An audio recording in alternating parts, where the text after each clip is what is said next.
Welcome back to another lecture. Today, we're going to talk about the mathematics of misunderstanding, specifically projection and error.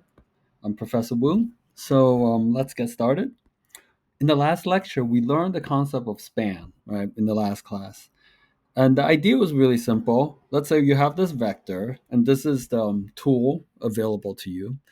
Basically, any point along the trajectory of this vector is a point you can reach by expanding the size of your vector, right? So over here, if you expand the vector slightly bigger, we can reach the point C, for example. Now, what if a point is outside of your span, like the point D here? No matter how you stretch or shrink the vector, you can never ever like intersect the point of D. All right, that's because you only have one dimensions, and the D requires you to kind of go this way, all right, which is a basis vector you do not have. So if you think about it, if you were to attempt to reach D, you can get closer and closer and closer and closer until you get to the point of C. And this is basically the best you can do. The point where you have a perfect perpendicular angle between where you are and the target. So this is the best you can do. And therefore, the minimum amount of error you will incur is the distance between what you can do and what you're trying to achieve. So the difference between them is the error. Like your how far are you from your goal, right? So that's the point. And this error here, we're going to today talk about it, and we're going to learn about the error. And in terms of like the topic of today is we're going to talk about misunderstanding. This error turns out to be how we can mathematically model misunderstanding. Okay, so in part one, we need to go over some basic math background. So let's review some trig functions. You may remember from high school when you learn trigonometry. If you have a triangle like this, and you have some kind of angle, right? So cosine, by definition, is essentially the adjacent uh, length divided by the hypotenuse, right? And sine is the opposite divided by the hypotenuse, and tangent is a divided by b. So this is the meaning of sine, cosine, and tangent. So that this right here, okay, and these are the definition. So let's do a quick review. All right, over here we have a triangle, and this angle here is in radians, 0.64. Let's say that this is the theta, right? Therefore, if you calculate the cosine of this, it should be 4 divided by 5, right? Cosine is the adjacent divided by hypotenuse. And then the sine should be 3 divided by 5. So I want you to very quickly pull out Python, your Python, and then verify that you remember what a cosine is. Okay, so cosine and sine. Right, pause the video, do this really quickly, and we'll continue. All right, so if we extend the idea now, previously this is just a triangle. However, in space, we can represent them as vectors, right? So this is a vector, this is a vector. So these two vectors essentially construct a triangle. And this triangle is the same as this, where you have 3 here, 4 here, and 5 here. So using two vectors, we can essentially define a triangle, and that there is some kind of angle between these two, right? There's some angle between these two. So what this means is that in like what we have is a vector, right? So A is a vector, and then C is a vector. So in this particular case, we can't use a vector. Instead, what we need is the length of this, where you have 3, and the length of this, which is 4, and the length of this.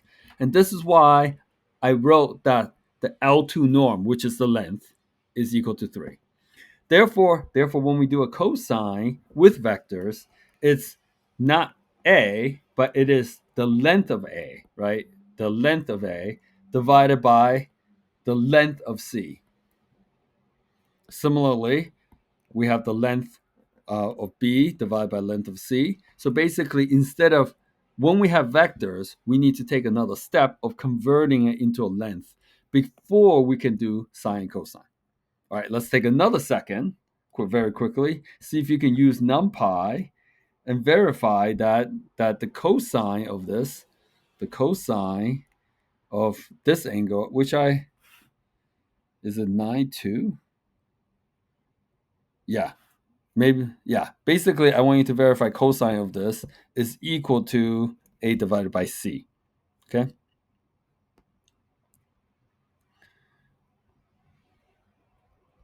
Yeah, pause the video. The solution is here. Okay, so now you hopefully that's enough review for basic trigonometry. All right, the next thing we need to, next fact I need you to know is that there's a link between the dot product and cosine. So now that we learn cosine, cosine and the dot product are actually related by a specific formula. And that formula is this right here. So the dot product or the inner product is related by cosine based on this relationship. And we can manipulate this slightly. So we divide it by the L2 norm of x, right? Move it over here, and divide it by the L2 norm of y over here. And that will equal to cosine. Cosine. Well, what is the vector divided by the L2 norm? It's simply the normalized version. So what it's saying is that if you normalize two vectors and dot them together, it is directly related to the angle between them, right? Specifically, if we do inverse cosine of this, it will tell us the angle. So we know the angle. We know the angle. So basically, we have two vectors, and we can essentially calculate the angle between them through this approach. Okay. So this right here is a very useful equation. And next, for the next exercise, you have two vectors, and you're going to pull a laptop and verify that the angle between them is indeed calculated this way. So I just taught you this, try to confirm what I teach you is not like it's actually true. All right, pause the video. I'm going to continue.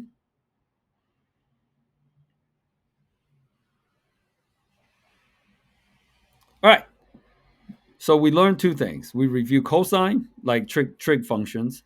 We learn about the relationship between inner product, right, dot product and cosine, and the angle. So we learned these two things. Now, the next thing we need to learn is how do we find a point x some distance along a vector.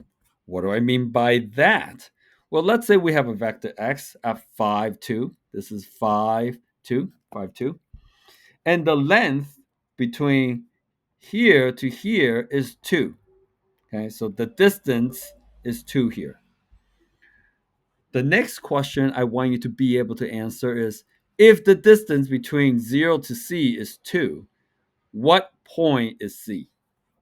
Like, what is the point? I mean, if we look at it, it looks like 1.8 and 0.7. That's what it looks like, right? 1.8 roughly, 0.7 roughly. So, but like, how do we actually calculate this point? Right? And to calculate this is actually quite easy. So we know this vector 5, 2, right? This is not a unit vector. It's not a unit vector. So what if we find the unit vector? The unit vector here. So we know how to find the unit vector. We just divide the vector by the length. So unit vector is equal to the vector divided by the length. Okay, so we know the unit vector, and we know that this vector here has a length of 1, right? So maybe more accurately here. So if this vector is length of 1, and we know that this is length of 2, therefore this must be 2 times x hat. Right? If you just take this point, multiply by 2, then that has to equal to c. Therefore, if we know the length here, if we know the length, it doesn't have to be 2. It could be this point D, and let's say this is 3, right? To find this point, we simply take the unit vector and multiply by 3, and that's it. That gives us D. So finding the exact point is pretty easy, right? We know how to find the exact point as long as we know how far it is along the vector, because we can always convert a vector into unit vector and then stretch it to whatever number we need. So that's how we can find a point along. Let's try out this idea very quickly. Given the plot on the right, and we know that this is 2, why don't you identify and tell me the point of C? Like, take a moment, think about everything we talked about, and see if you can find it. Okay? Pause the video. I'm going to move on. All right, so here's the solution. You can pause the video and study it if you need to. All right, now that we did 3 things, we now need to combine all 3 things together that we kind of did. What did we do? We did trig, and then we did this relationship between dot product and cosine. And the third one was we learned how to find a particular point, the exact point along a vector. Okay, so those are the 3 things. Now we're going to put them together. This kind of allows us to then find the error that we were talking about from the very beginning. In the plot on the right, let's say that this point is some vector, right? And this vector represents something some idea. This represents some concept or idea. All right. This represents some concept, it represents some idea, but because you have some set of bases, a basis is this vector u. So you can see that because your understanding only exists along this dimension, you cannot intersect the actual knowledge. So you don't truly understand this concept. What you do understand is, to the best of your ability, the best understanding with the lowest error. So what you can do is you can reach this point, but you will have some kind of understanding error, which I use to represent E as error. So therefore, if you can calculate the distance here, this will essentially measure the quantity of your misunderstanding, like the severity of your misunderstanding. It will give you an actual number. Right? So this is essentially the idea. If we have this vector,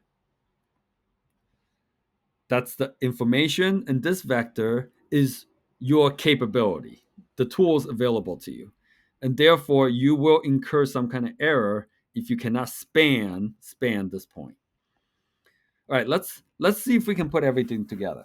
The first thing we did was that we knew that the inner product, right? The inner product is related to cosine in this way. Right? And now the angle is this. We know that cosine is the near one divided by the distance here, right? So the distance is L2 norm of V. So therefore, cosine is alpha divided by the length, the hypotenuse, which is the distance here. So we now have two equations. What we can do is we can plug cosine in here, right? So when we plug cosine in there, we get this equation.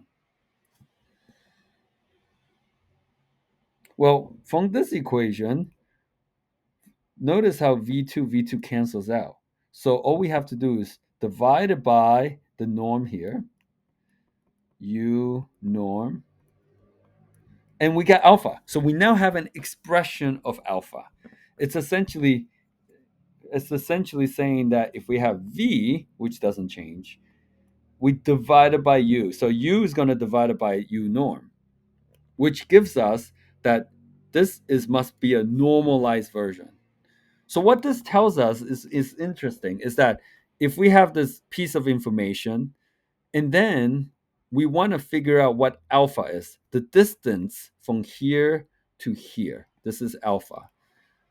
We simply have to um, do a dot product between the vector and the unit vector of u. This will essentially give us this distance here as a number. So this is the distance. Okay. So once okay, so the hopefully you understand how we got this alpha. Now I want you to take it from here. All right. Your goal now is to find the unit vector of u. Right? You're going to find the unit vector because you need it to find alpha.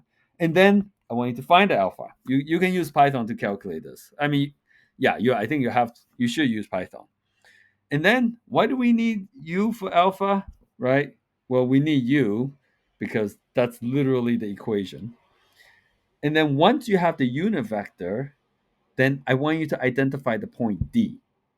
How do we go from here to find the exact point? Why do we want D? Well, D is good because if we have v, right, plus the vector e, it will give us D, right? So therefore this means that v plus e is equal to D, so that we know that uh, e must equal to D minus v. Right? So this right here kind of allows you to figure out what e is. So that's the next step. Once you know the vector e, once you know the vector, you don't want a vector, you want the actual length. So you'll take the L2 norm of e, and that will be the error. So you can essentially quantify the error by essentially figuring out this part and then this part and then finding the length. Okay, that's your next exercise. Why don't you pause the video so I can move on? All right, here's the question. Here is the solution. You can take your time, pause the video and check it out yourself. All right, now we're ready to move on to the main concept for today, which is called projection. The thing we just did is called projection. And what we are doing specifically is V projected onto U. So this is V, and we're pretending we're kind of like drawing a shadow, right? Drawing a shadow. So this right here is V projected onto U. So, and we learned that to find alpha, this distance, is simply U times the dot product with the unit vector of, V dot product with the unit vector of U. Okay, so that right there. And once you know alpha, you can find the exact point D, right? So it's essentially just the unit vector times the length. So whatever unit vector we have, we times the length, that will give us D. And once we know D, because V plus E is equal to D, therefore E must equal to D minus V, length of this. Okay, so if you find the length of this, then you found the error. Okay, so this right here is all the steps that we took. That particular first example was when we project V onto U. But what if we did it backwards? We can also do U project onto V. Notice the perpendicular line now is like this. So we're drawing a shadow here now. And therefore, everything has to be flipped. Now, instead of U transpose V transpose U, it's U transpose V hat. So we flip the order because we're doing it backwards. And therefore, D is also different. D, we're trying to find D, right? So we need to find the unit vectors of V. So over here, this is V. We need to find the unit vector, and then we need to multiply by alpha. to reach this point. And then to find the error, we once again use the same equation. So this right here essentially tells you that depending on if you're projecting v onto u or u onto v, and the equations are different depending on the perspective you're taking. All right, point D. So this point D is the result of projection. So you do a projection and you get a point, right? We're going to represent this point with a specific notation. So if we're projecting onto V, right? So if we're projecting right here, we're projecting onto V, we're going to write it this way. So this is the resulting point, and this is point D. And if we're projecting onto U, we're going to write it this way. Okay, so depending on if it's this written this way or this way, you can tell you which one is projected, right? So again, if you're projecting onto V, if you're projecting onto U, so look at the second one. The second one that's what it will tell you.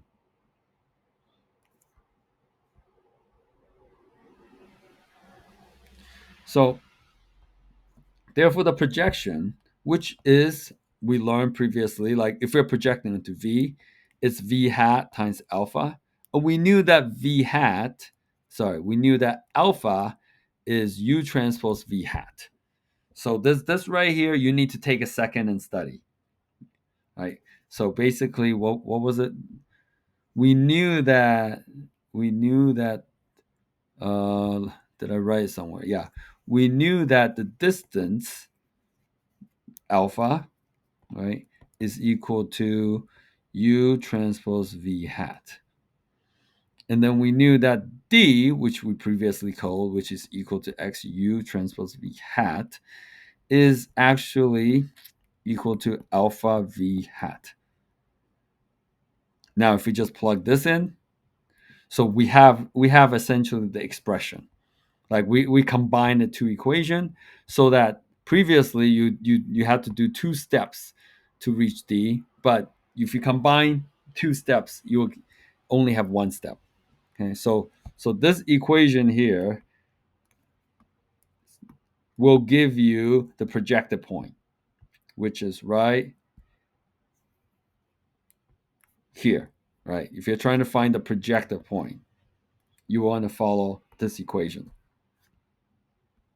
All right. I mean, this is a lot to go to understand. So this is not exactly easy. So there's quite a bit involved. So it makes the most sense that you take a little bit of time to absorb this. Like, why don't you practice this projection? Right now we have two vectors.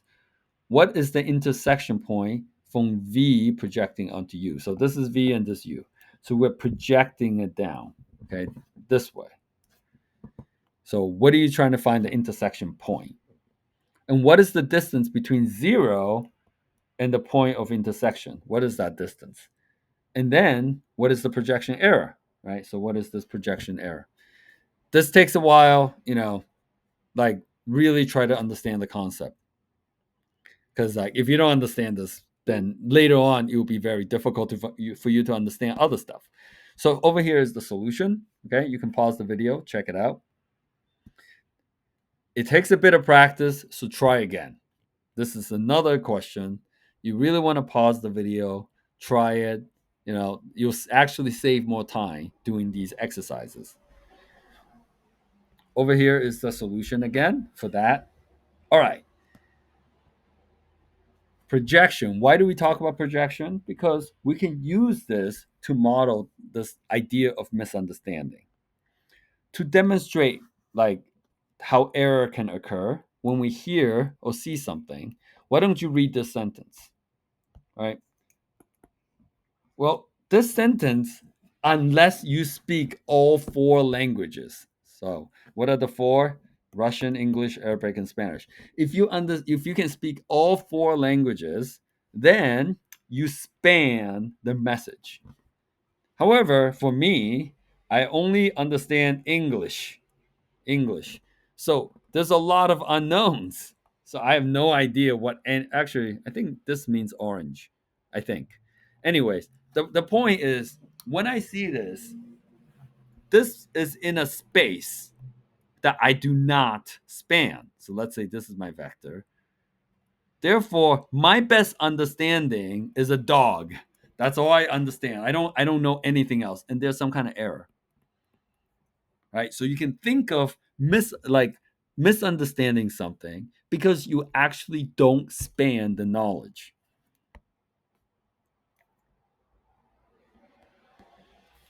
Okay? And because you don't span the knowledge, an error occurs. And everything we did to calculate that error is essentially how we can like mathematically represent misunderstanding, in which is there's your understanding and there's the truth, right? And therefore there's some difference between them. And this right here is misunderstanding. This is the error is the misunderstanding. So let's build on top of the lecture of our span.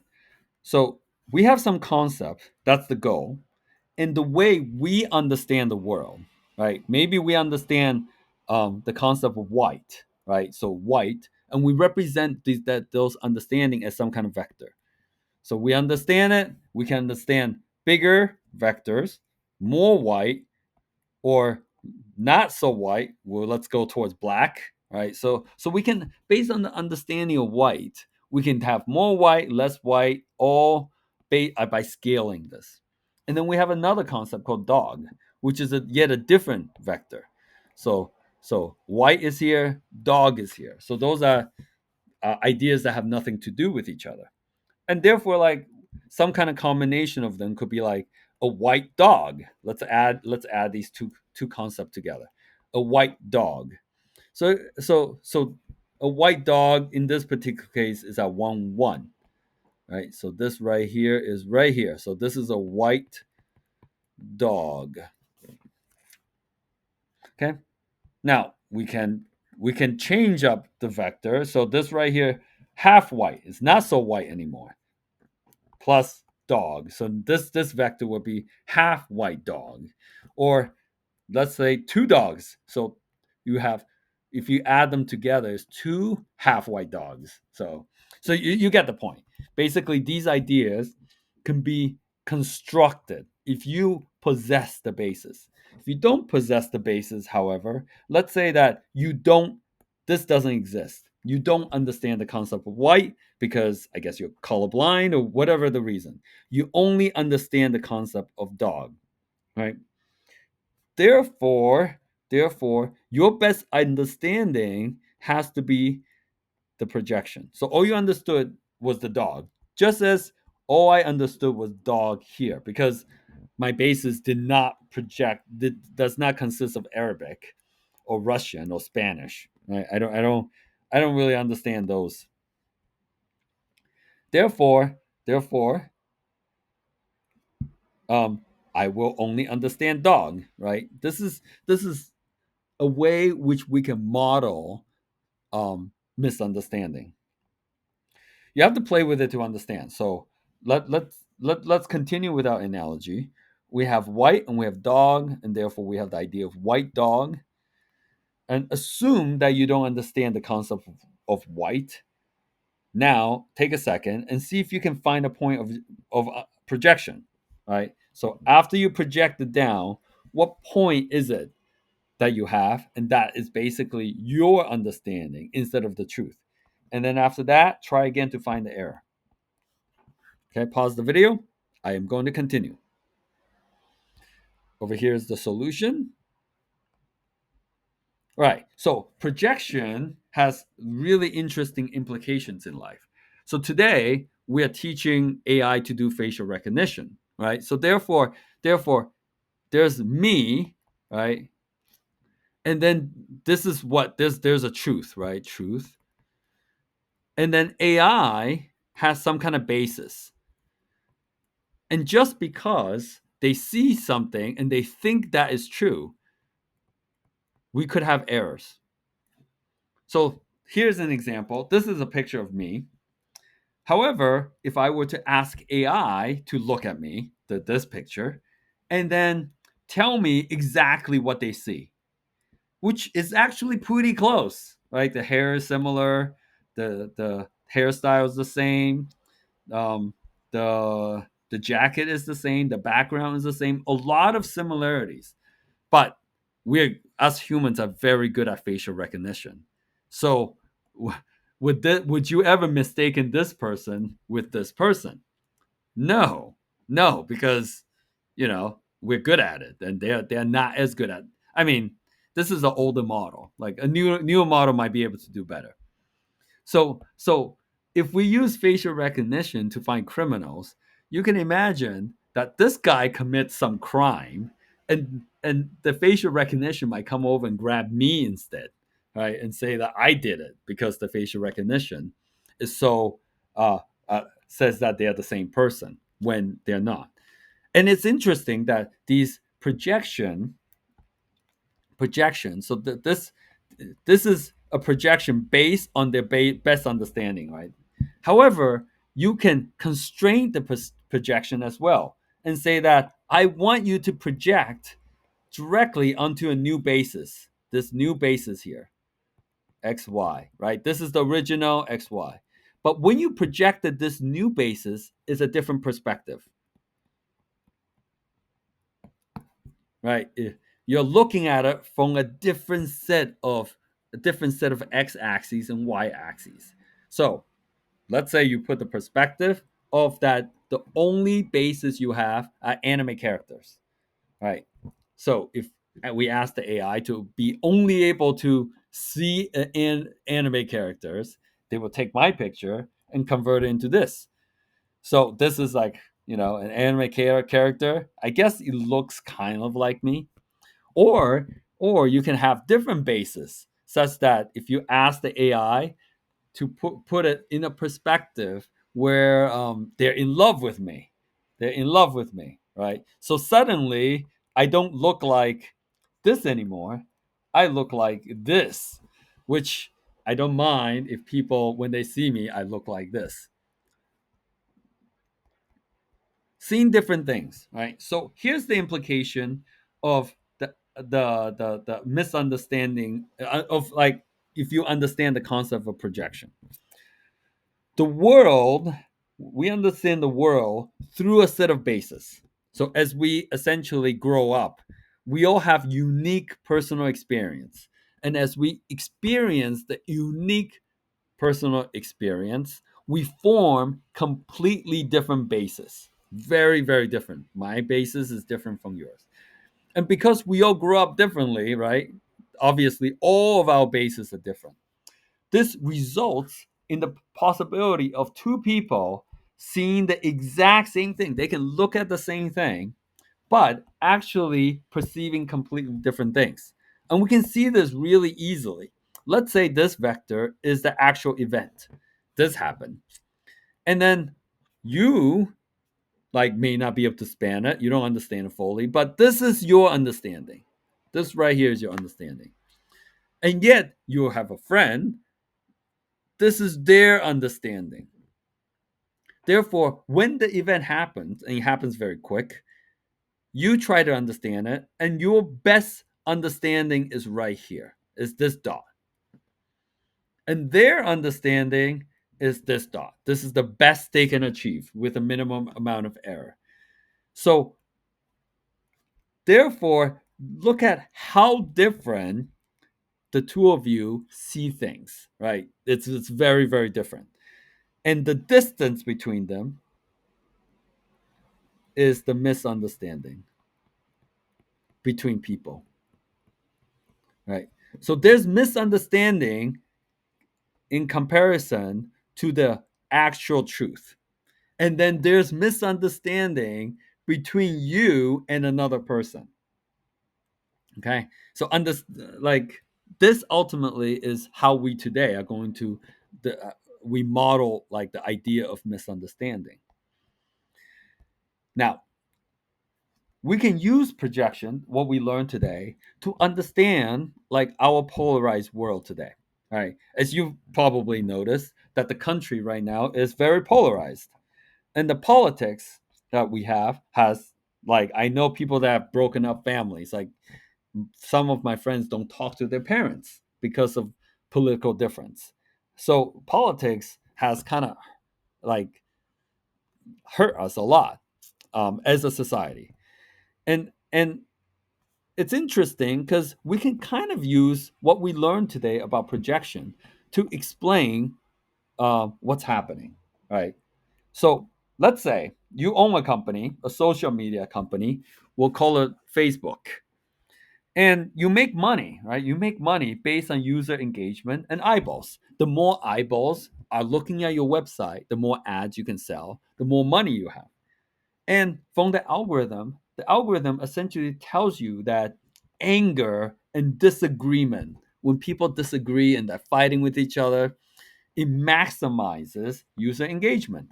It makes sense. I mean, if people are apathetic, they don't feel anything, then they are not going to engage. The more like fired up a person is, and also fear.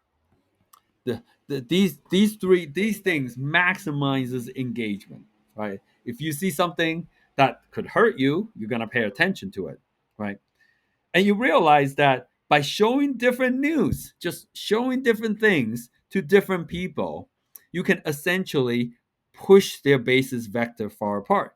So in the beginning, maybe people are like this. They're not that far apart. They're pretty close, right? But throughout time, as you read different news, right, and then you interact with different people, we can they can slowly push your perception, right, to very far apart, such that it's you guys are seeing completely different realities. Like you almost can't reconcile like what reality is.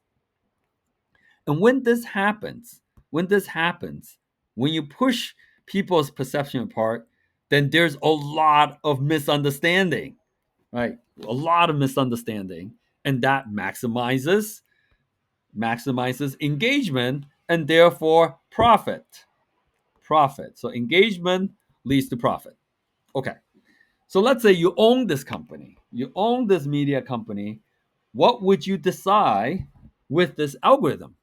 Well, for one hand, if you use this algorithm, you're going to hurt the country. But, while you're hurting a country, you are making billions of dollars. Maybe you can overlook hurting the country a little bit. If you don't do it, then you're going to lose out on billions of dollars, right? What would you do? All right. I know what I would do. I don't, what would you do? So you can kind of understand that there's a lot of polarization, and it's mostly because we are seeing facts very, very differently. Like some of us are seeing here, some of us are seeing here, and therefore, oh, I just realized I picked red and blue. Anyways, we're seeing different things, and as a result, there's like we can't have any meaningful discussion anymore because we're just like our realities are so different.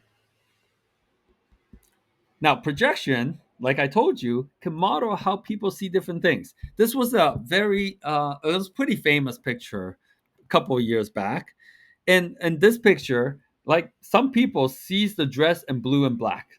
Like that's what they see. And then other people, they see the dress as white and gold. And they cannot understand how that's even possible. Right. And that's really interesting because like what I did actually was when I saw this picture and I couldn't agree with other people, I went and I took the pixel value. I took the pixel value to try to convince other people that I'm right because my I actually have the pixel number. But of course I'm not able to convince them because if they see something completely different from what I saw. And this confusion is caused because we don't actually know the truth setting. There extra information, right?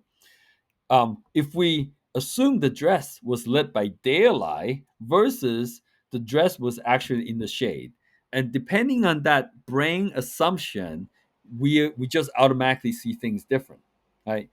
Like whenever there's an error, right? Our brain is actually very good at trying to fill that error.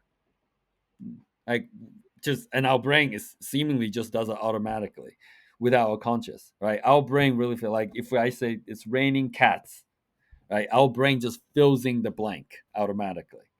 So therefore, like you can see that we we we don't necessarily just because we see something, it doesn't mean that we hold the truth, right? And having a little bit of um, uh, humility, like being humble, uh, is maybe more accurate because like it's very few people really holds the absolute truth.